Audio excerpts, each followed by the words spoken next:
Last night, President Trump welcomed French President Emmanuel Macron at George Washington's 18th century mansion in Mount Vernon, Virginia.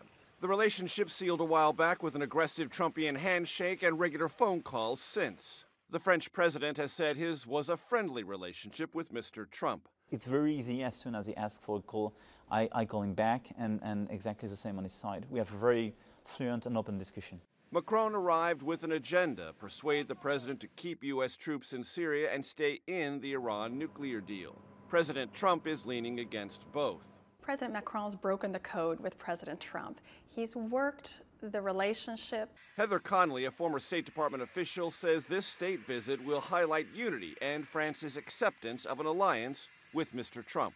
This is a returning the generous hospitality, but also a way to clearly state how strong a partner France is. Macron treated the president to the Bastille Day parade in Paris last year, which included a tribute to the 100th anniversary of U.S. involvement in World War I.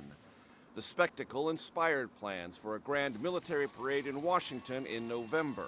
Macron also treated the president and Mrs. Trump to an intimate dinner at the top of the Eiffel Tower. It's in good hands. I think Mrs. Trump is very involved, and the staff seems to love working with her. Jeremy Bernard was the social secretary in charge of planning state dinners for President and Mrs. Obama. Pull up all the stops, make them feel welcomed, and make it as presidential as possible. Bernard says there's not a lot that can go wrong. Overall, it's pretty scripted, so it just depends whether or not this president stays on script.